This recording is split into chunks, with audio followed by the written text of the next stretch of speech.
My daughter's father sent a priest to harass me. I had no intention of making this post, but today absolutely took the cake. My daughter, who is 6 years old, was born from a one-night stand with Jeff. We were never romantically involved. It was a simple one-night stand, and we did use contraceptives, but they failed. It happens. A few months ago, Jeff went completely off the rails and tried to convince me to leave my daughter with him so she could serve as a replacement child for his wife, who had recently lost their infant daughter. I refused, and now we are in the middle of legal issues. Now for today. Thankfully, I did not have to deal with Jeff directly.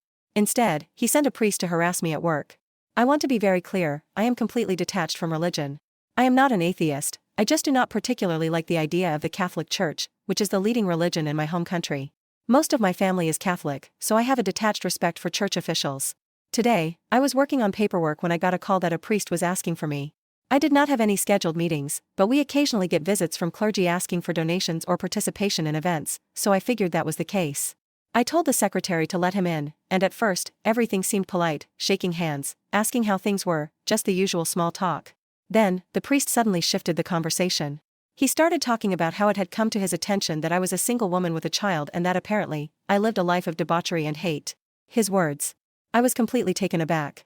I acknowledged that I was a single mother, but I did not see how I lived in debauchery and hate. The priest continued, saying that he knew my daughter was prohibited from spending time with her father and that instead of living a godly life, I was constantly sleeping around with men. He told me he was worried about my daughter and suggested that it would be best if I considered giving her a chance to live with a proper family rather than watching me sell myself. Angry was an understatement. However, I kept it civil simply because I was at work, and I had no intention of screaming at a religious man in a professional setting. I calmly told him that my daughter was happy, safe, and well cared for, that my personal affairs were none of his concern, and that I had no intention of sending her to another household. I then made it clear that if there was nothing else, he should leave because I had work to do.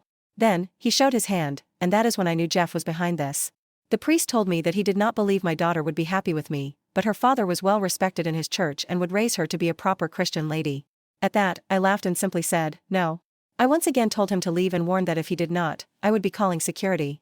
Before walking out, he told me that he would try to speak with me again when I was not being hysterical. I immediately told my secretary and our security not to let him into my office again. Then I called my lawyer. I do not have audio, but we do have security footage of him entering my office. We still have the temporary restraining order against Jeff and his wife, and school officials are aware of the situation.